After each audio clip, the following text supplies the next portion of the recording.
Hello friends, welcome to Tricky Dose. I am Snehal and I am a BTech Civil graduate from VIT and RRB JE 2019 selected candidate. I will teach you cement of the subject Concrete Technology.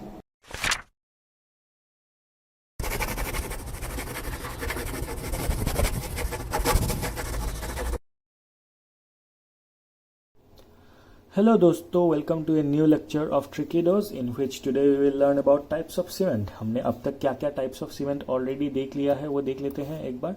हमने ये Portland पजोलाना cement देख लिया था, उसमें पजोलाना का definition हमने learn किया था, उसका ट्रिक भी बताया था मैंने कैसे लर्न करना है। देन हमने Portland blast furnace slag cement कर लिया, लो हीट सीमेंट देख लिया, एक्स्ट्रा रैपिड हार्डनिंग सीमेंट देख लिया, rapid hardening cement and ordinary Portland cement हमने देख लिया। आज हम क्या देखेंगे? आज हम देखेंगे sulphate resisting cement, super sulphated cement, ये सारे देखेंगे। व्हाइट सीमेंट क्या होता है, तो सबसे पहले देख लेते हैं सल्फेट रेजिस्टिंग सीमेंट क्या होता है। हमें ये पता है कि सीमेंट का एक दुश्मन है। क्या है सीमेंट का दुश्मन? सीमेंट का एक दुश्मन है, वो है सल्फर। अगर जहाँ पे भी हम कंक्रीट को कास्ट करेंगे, सीमेंट का जहाँ पे भी हम यूज़ करेंगे कंक्रीट में, वहाँ पे अगर सॉयल में सल्फर होगी या फिर मेरीन कंस्ट्रक्शन हो गई, पानी में सल्फर हुआ, कहीं पे भी अगर सल्फर के कंपाउंड्स हो गए, सल्फेट्स हो गया, SO3 होगी, SO3 वाले कंपाउंड्स जो भी है, ये क्या करते हैं, ये सीमेंट में अनसाउंडनेस क्रिएट करते हैं और ये केमिकल अटैक कर देते हैं सीमेंट में। उससे क्या होता है, क्रैक्स होते हैं, अनसाउंडनेस की वजह से वॉल्यूम चेंजेस और क्रैक्स।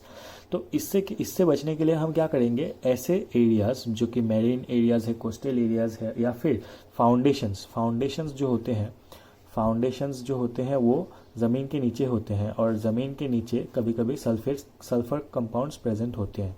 तो ये क्या कर सकते हैं, ये फाउंडेशन में अटैक कर सकते हैं। तो उससे बचने के लिए हम सुपर सल्फेटेड सीमेंट का यूज़ करेंगे।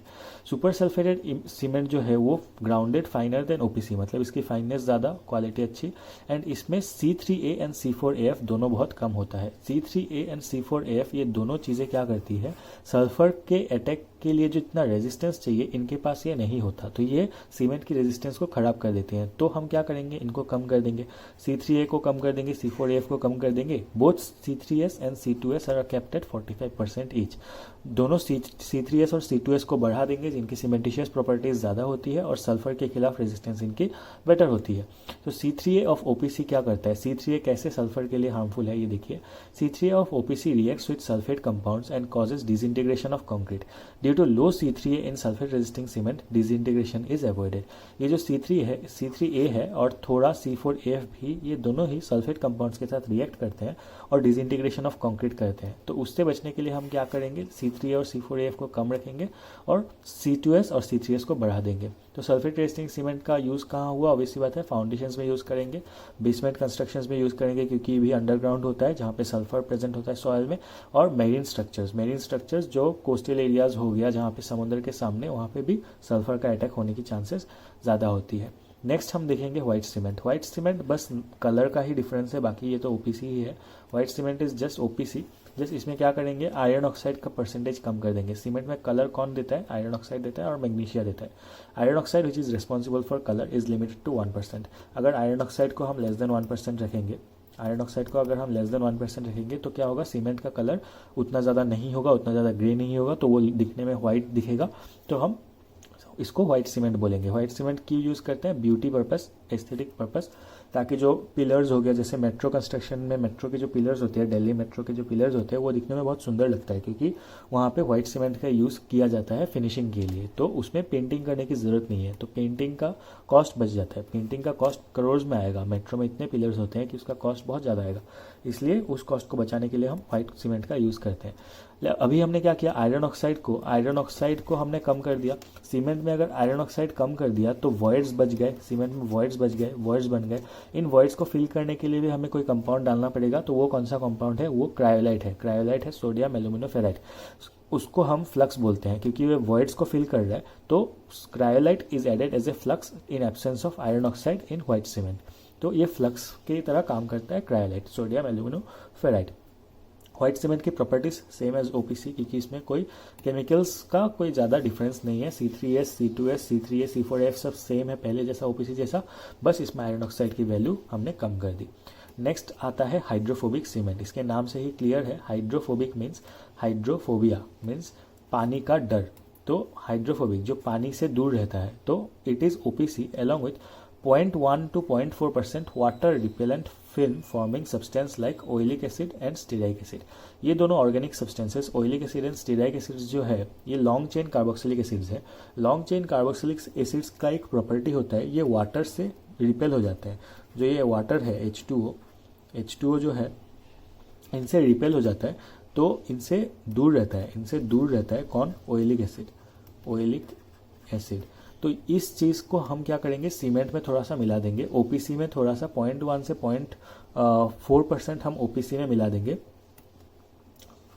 0.1 से 0.4% ओपीसी में मिला देंगे। तो क्या होगा कि जो सीमेंट का पार्टिकल है, ये एक सीमेंट का पार्टिकल हो गया, ये दूसरा सीमेंट का पार्टिकल हो गया, इसके बाहर की तरफ एक ऑयलिक एसिड का फिल्म बन जाएगा। ऑयलिक एसिड का फिल्म बन जाने से क्या होगा, इसमें H2O का एंटरिंग नहीं हो पाएगा। H2O एंटर होने से क्या प्रॉब्लम है, डैम्पनेस एंटर होने से क्या होता है कि सीमेंट डिटीरिएट हो जाता है। सीमेंट पहले जल्दी सेट हो जाता है जब हम उसको स्टोर करते हैं। जब फैक्ट्री से हमने साइट पे लाया सीमेंट को, जब हमने सीमेंट को साइट पे लाया तो उसको स्टोर करना पड़ेगा। पहले भी मैंने ये चीज़ बता दिया था कि फैक्ट्री से साइट पे आने के बाद सीमेंट स्टोर किया जाता है। तो ये लेस देन 3 मंथ्स स्टोर करेंगे, अदरवाइज सीमेंट खराब हो जाएगा। अभी लेस देन 3 मंथ्स में भी अगर वाटर घुस गया, डैम्पनेस आ गया, डैम्पनेस या मॉइस्चर, एयर में जो मॉइस्चर है, it can affect the cement, it can cause setting of the cement. ठीक है, इससे क्या होगा, सेटिंग टाइम अर्ली हो सकता है, डिले हो सकता है।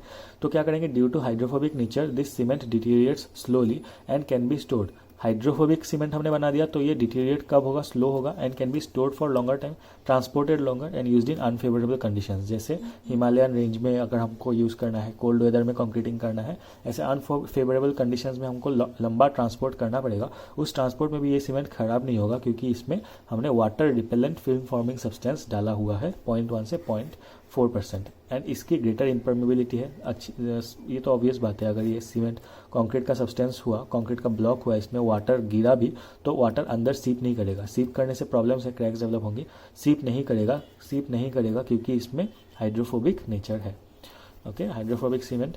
नेक्स्ट आता है high alumina cement. High alumina cement में नाम से ही पता चलता है कि इसमें एक एल्यूमिना जो कंपाउंड है वो ज़्यादा होगी। It is different in composition than OPC and it has monocalcium aluminate. इसमें हम क्या करेंगे, मोनोकैल्शियम एल्यूमिनेट को डालेंगे as a principal compound as against calcium silicates in OPC. OPC में क्या होता है, ओपीसी में मेन कंपाउंड था calcium silicate, C3S and C2S, ये मेन कंपाउंड्स थे, कैल्शियम सिलिकेट थे।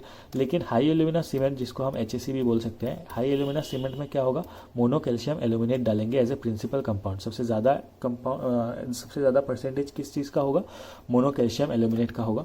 It is an expensive cement, obvious सी बात है, इसमें हम केमिकल ही अलग यूज़ कर रहे हैं तो इसका पूरा मैन्युफैक्चरिंग प्रोसेस अलग होगा, तो उसमें एक्सपेंसिव ज़्यादा होगा। It is dark, has high early strength and high heat of hydration. ये हाई हीट ऑफ हाइड्रेशन देता है, तो ये मास कंक्रीटिंग में यूज़ नहीं होगा, डैम्स में यूज़ नहीं होगा, ब्रिजेस में यूज़ नहीं होगा, क्योंकि हम वहाँ पे हमको लो हीट चाहिए। इट सेट्स क्विकली, ये हाई अर्ली स्ट्रेंथ भी देता है और ये क्विक सेटिंग भी है। ड्यू टू लो C3 है, it is resistant to sulphate attacks. इसकी क्वालिटी थोड़ी अच्छी है क्योंकि ये सल्फेट अटैक्स को रेजिस्ट कर देता है। इसको हम HAC भी बोलते हैं और इसमें प्रिंसिपल कंपाउंड है मोनोकैल्शियम एल्यूमिनेट। HAC के मैन्युफैक्चर में बॉक्साइट यूज होता है। बॉक्साइट क्या है, बॉक्साइट एल्यूमिनियम का आयरन ओर है, एल्यूमिनियम का ओर है। एल्यूमिनियम का जो ओर है bauxite is the ore for aluminium, और ये एल्यूमिनियम का ओर को ही हम HAC के मैन्युफैक्चर में यूज़ करते हैं, इसीलिए इसका कॉस्ट बढ़ जाता है, इसीलिए ये सीमेंट एक्सपेंसिव है। And it is used where early removal of formwork is required as final setting time is about 5 hours. Generally जो OPC होता है, हमने जो उसका टेस्ट देखा था, फाइनल सेटिंग टाइम का टेस्ट देखा था, उसमें OPC का 10 आवर्स के अराउंड होता था फाइनल सेटिंग टाइम, OPC का 10 आवर्स होता था। लेकिन जो HAC है, HAC का वो है फाइनल सेटिंग टाइम है 5 hours and it's initial setting time is 3.5 hours. OPC का इनिशियल सेटिंग टाइम कितना था, OPC का initial setting time was 30 minutes. Okay, सिर्फ 30 मिनट्स था, तो बहुत जल्दी सेट होना स्टार्ट हो जाता था। लेकिन इसका HAC का initial setting time is 3.5 hours, तो बहुत जल्दी सेटिंग स्टार्ट नहीं होगा, तो हम ज़्यादा दूर तक ट्रांसपोर्ट कर पाएंगे। जो वो सीमेंट की वो है ट्रक है, उसमें ज़्यादा दूर तक ट्रांजिट मिक्सचर में हम ज़्यादा दूर तक ट्रांसपोर्ट कर पाएंगे और अर्ली रिमूवल ऑफ फॉर्मवर्क कर पाएंगे, क्योंकि 5 आवर्स में ही ये सेट हो जाता है। 5 आवर्स में सेट होने से हम लोग फॉर्मवर्क को जल्दी रिमूव कर पाएंगे, तो क्विकर कंस्ट्रक्शन कर पाएंगे। इसीलिए ये सीमेंट को हम बनाते हैं, और ये सीमेंट एक्सपेंसिव भी है क्योंकि ये हमें अर्ली रिमूवल ऑफ फॉर्मवर्क में काम आता है, स्पीड अप, कंस्ट्रक्शन को स्पीड अप कर देती है। कंस्ट्रक्शन को स्पीड अप करने से पैसे भी बच जाते हैं। ओवरऑल इकोनॉमी में अगर हम देखेंगे तो ये सीमेंट बेटर है। नेक्स्ट है super sulphated cement. Super sulphated cement is made up of well granulated blast furnace slag. इसमें हम 80 to 85% ब्लास्ट फर्नेस स्लैग का यूज़ करते हैं, जो वेल ग्रेनुलेटेड है, मतलब बहुत ही फाइन है। सीमेंटिशियस प्रॉपर्टी आने के लिए बहुत फाइन होने की ज़रूरत है।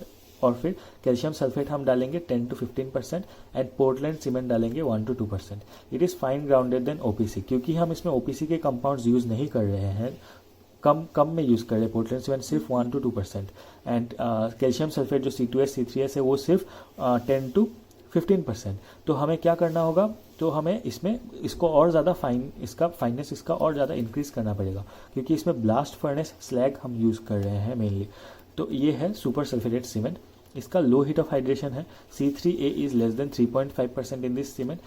If C3A is less than sulphur attack का जो रेजिस्टेंस है वो बढ़ गया, सल्फर का रेजिस्टेंस बढ़ गया। Hence it is highly resistant to chemical attacks. It has low heat of hydration. Concrete expands when cured with water and shrinks when cured with air. इस सीमेंट की एक अजीब सी प्रॉपर्टी है। इस सीमेंट में हमें ये केयरफुल रहना पड़ेगा कि अगर हम वाटर से क्योरिंग करेंगे, वाटर से क्योरिंग करने में कंक्रीट एक्सपांड होती है। आगे के चैप्टर्स में जब हम कंक्रीट के बारे में पढ़ेंगे, then we will learn about air curing and water curing. So keep following our videos. Concrete expands when cured with water. इस सीमेंट में जो सुपर सल्फेटेड सीमेंट है, इसमें कंक्रीट एक्सपांड हो जाता है वाटर क्यूरिंग में एंड कंक्रीट श्रिंक हो जाता है एयर क्यूरिंग में। ये हमें ध्यान रखना पड़ेगा। Next, it is used in places below 40 degree Celsius and used for mass concreting structures like dams. जहाँ पे टेम्परेचर 40 डिग्री से कम है वहाँ पे हम सुपर सल्फेटेड सीमेंट यूज़ करेंगे और जनरली मास कंक्रीटिंग में यूज़ किया जाता है। मास कंक्रीटिंग में क्यों यूज़ किया जाता है, पहले भी मैंने बता दिया था लो हीट सीमेंट पढ़ते टाइम कि लो हीट ऑफ हाइड्रेशन होने से हम मास कंक्रीटिंग कर सकते हैं, डैम में यूज़ कर सकते हैं। यहाँ पे भी लो हीट ऑफ हाइड्रेशन है and it is also highly resistant to chemical attacks. Next cement is masonry cement. Masonry cement इसमें क्या खास बात है, इसमें हम प्लास्टिसाइजिंग मटेरियल्स को डाल देते हैं, जैसे लाइमस्टोन हो गया, हाइड्रोलिक लाइम हो गया, ordinary cement. This is ordinary cement plus limestone. Ordinary cement plus limestone is masonry cement. It has more workability, क्योंकि ये नाम से ही पता चल रहा है ये मेसनरी में यूज़ होता है, तो हमें मेसनरी में ज़्यादा वर्केबिलिटी चाहिए। प्लास्टरिंग एंड मेसनरी में वर्केबिलिटी ज़्यादा चाहिए, श्रिंकेज कम चाहिए एंड वाटर रिटेंटिविटी ज़्यादा चाहिए। ये तीनों इस चीज़ में है। इस सीमेंट में हाई वर्केबिलिटी है तो क्विकली हम मेसनरी का काम कर सकते हैं, प्लास्टरिंग का काम कर सकते हैं। लेस श्रिंकेज, अगर मेसनरी सीमेंट में श्रिंकेज ज़्यादा होगा तो क्रैक्स डेवलप हो जाएंगे और मेसनरी में हमें क्रैक्स कम चाहिए, क्योंकि मेसनरी जो पार्ट है वो बाहर से दिखता है, visible to public. And plastering भी लोगों को दिखता है, जो रूम में रेसिडेंट्स होंगे उनको दिखेगा वॉल का प्लास्टरिंग कैसा है।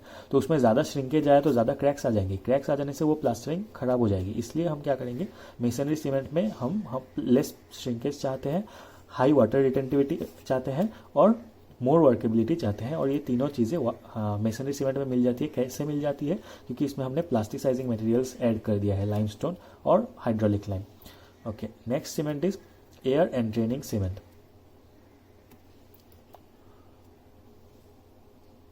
एयर एंट्रेनिंग सीमेंट में क्या करते हैं, एयर एंट्रेनिंग एजेंट हम डाल देते हैं 0.1 से 0.3%। एयर एंट्रेनिंग एजेंट जो है वो क्या करता है, ऐसे दो सीमेंट के पार्टिकल्स हो गया, दो सीमेंट के पार्टिकल्स में बहुत सारे ऐसे एयर बबल्स को बना देता है, एयर बबल्स को क्रिएट कर देता है। एयर बबल्स को क्रिएट करने से क्या होता है कि इसमें इनके बीच में जो फ्लेक्सिबिलिटी है वो बढ़ जाती है। फ्लेक्सिबिलिटी बढ़ जाना मतलब क्या, वर्केबिलिटी। हमें चाहिए कंक्रीट वर्केबल होना चाहिए। बहुत से कंस्ट्रक्शन में हमें सीमेंट बहुत ही वर्केबल चाहिए, जैसे फॉर एग्जांपल रोड कंस्ट्रक्शन। अगर कंक्रीट का रोड बनाएंगे तो वो बहुत ही वर्केबल होना चाहिए, एक एक रोड के पार्टिकल्स को अच्छे से कोट कर देना चाहिए। तो वो कोट अगर वर्केबल ज़्यादा नहीं होगा तो वो कोट नहीं हो पाएगा। इसीलिए हमने एयर एंट्रेनिंग सीमेंट बनाया। एयर एंट्रेनिंग सीमेंट में हमने क्या किया, एयर एंट्रेनिंग एजेंट को ऐड कर दिया 0.1 से 0.3%। इसके वजह से क्या होता है, good workability and higher initial setting time. Initial setting time higher होने से क्या हुआ, हमने जो वो रोड है उसको अच्छे से हमने कॉम्पैक्ट कर दिया, रोलर से उसको अच्छे से हमने वो किया, समान कर दिया। समान करने से क्या हुआ, वो अच्छे से सब सारे स्टोन्स में कोट हो गया। स्टोन्स में जितना अच्छे से कोट होगा उसका वर्केबिलिटी क्यों ज़्यादा है, इसीलिए कोट हो रहा है। और उसका हायर इनिशियल सेटिंग टाइम है तो जल्दी जल्दी सेट नहीं होना चाहिए, क्योंकि जब तक हम उसको कोट अच्छे से ना करें तब तक ये सेट नहीं होना चाहिए, नहीं तो वो बाद में तो कोट नहीं होगा। सेट हो एक बार फॉर्म हो गया तो वो कोटिंग नहीं हो पाएगी। It has lesser final setting time than OPC and thus more resistant to freezing and thawing. Freezing and thawing में रेजिस्टेंट है, तो हम हाई ऑल्टीट्यूड एरियाज में भी रोड कंस्ट्रक्शन कर सकते हैं इस एयर एंट्रेनिंग सीमेंट से, या फिर कोई जनरल कंस्ट्रक्शन भी कर सकते हैं। IRS T40 cement. IRS T40 cement एक स्पेशल सीमेंट है जो इंडियन रेलवेज ने बनाया है। इंडियन रेलवेज का पेटेंटेड सीमेंट है ये, और इससे हम क्या यूज़ करते हैं, मैन्युफैक्चरिंग ऑफ कंक्रीट स्लीपर्स में यूज़ करते हैं, और इसका एग्जैक्ट फार्मूला नोन नहीं है, वो रेलवेज का पेटेंट है। It has higher C3S। Based on its properties हम लोग गेस कर सकते हैं कि इसकी C3S वैल्यू हाई होगी। फिर आता है quick setting cement. Quick setting cement जल्दी सेट हो जाता है, इसका नाम से ही पता चल रहा है, इसके क्विक सेटिंग प्रॉपर्टीज है। इसमें हम क्या करेंगे, जो एक एलिमेंट था सीमेंट में जिप्सम, वो क्या करता था, इट डिलेड क्विक सेटिंग, इसको ये अर्ली सेटिंग को डिले कर देता था।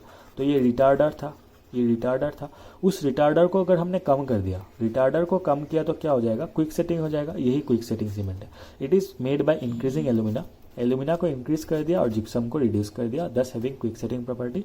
अंडर वाटर कॉन्क्रीटिंग और ग्राउटिंग में बहुत इंपॉर्टेंट है कि हम क्विक सेटिंग सीमेंट का यूज़ करें, क्योंकि ऐसे पानी फ्लो करता रहता है और यहाँ पे हमें कॉन्क्रीटिंग करनी है, तो हमने यहाँ पे पाइप से ऐसे कंक्रीट को पोर किया, और अगर पानी इसको बहा के ले गया तो हमारा कंक्रीटिंग सक्सेसफुल नहीं हो पाएगा। इसलिए क्या करेंगे, हमें क्विक सेटिंग सीमेंट देंगे। क्विक सेटिंग सीमेंट देने से क्या होगा, ये जल्दी से सेट हो जाएगा, ताकि पानी के फोर्स में भी ये ना बह सके।